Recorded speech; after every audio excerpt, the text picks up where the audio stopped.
Bismillahirrohmanirrohim. Assalamualaikum warahmatullahi wabarakatuh. Salam sejahtera untuk kita semuanya. Pada hari ini kita akan lanjut masuk ke bab yang kedua, yakni tentang termokimia. Jadi silakan kalian buka catatannya, lalu kalian catat yang menurut kalian penting ya, sehingga nanti kalian bisa buka kembali catatannya untuk dipelajari lagi.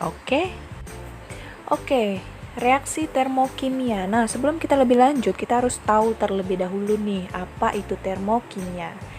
Nah, jadi termokimia adalah cabang dari ilmu kimia yang mempelajari tentang perubahan kalor ataupun energi yang menyertai suatu reaksi kimia, baik yang diserap maupun yang dilepaskan. Nah, energi itu sendiri dapat mengalami perpindahan dari sistem ke lingkungan ataupun sebaliknya dari lingkungan ke sistem. Oh Bu, apa sih itu sistem dan apa sih itu lingkungan dalam termokimia? Nah, sistem adalah segala hal yang diteliti perubahan energinya. Sedangkan lingkungan adalah segala sesuatu di luar dari sistem. Nah, contoh ya. Air teh panas dalam gelas. Coba deh bayangin ada air teh panas di dalam gelas. Nah, air teh panasnya itu merupakan sistem. Ingat ya.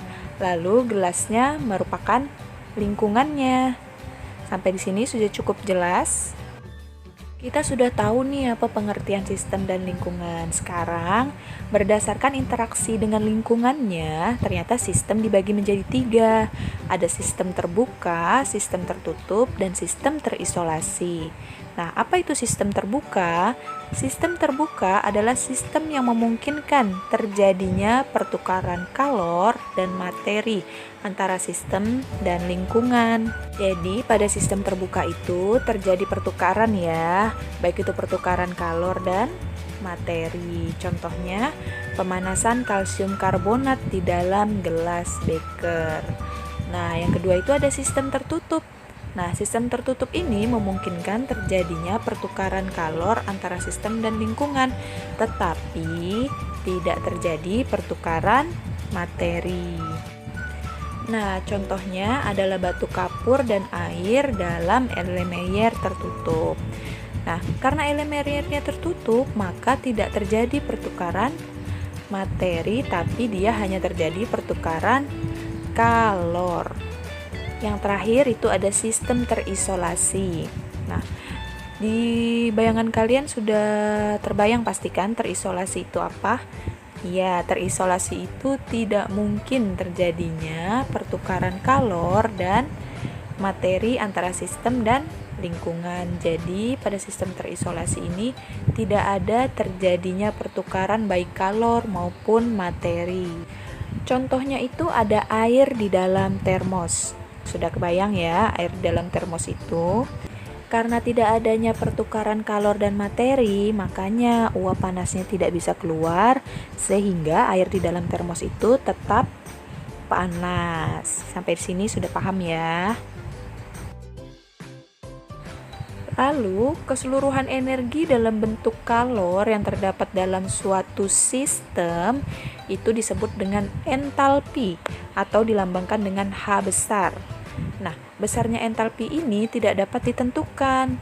Nah, yang dapat ditentukan adalah perubahan entalpinya atau delta H.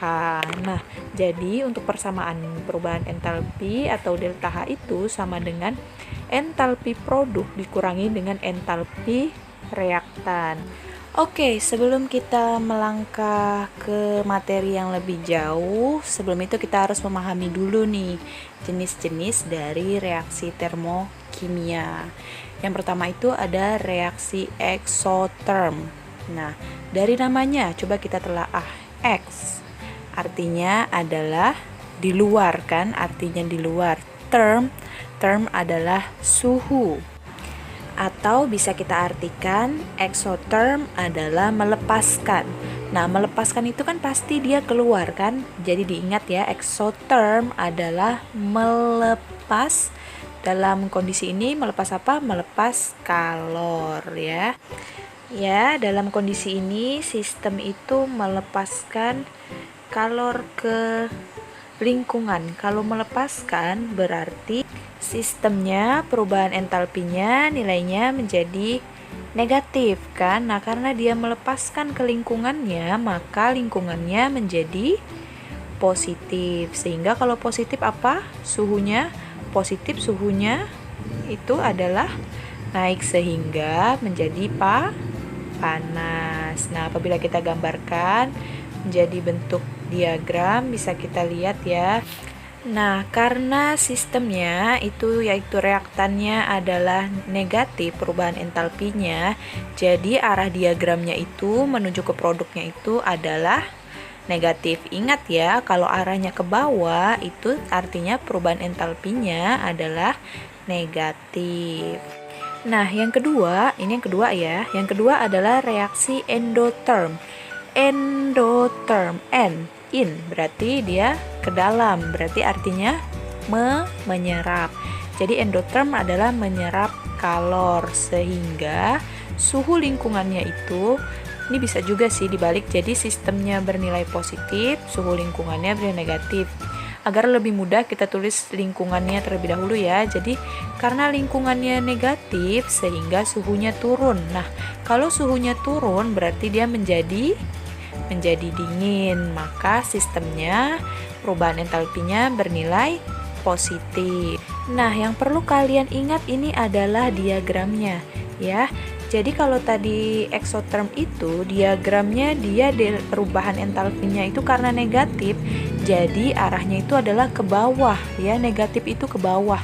Nah, sedangkan kalau di reaksi endotherm ini diagramnya dia karena perubahan entalpinya atau delta H-nya bernilai positif, maka arahnya ke atas ya.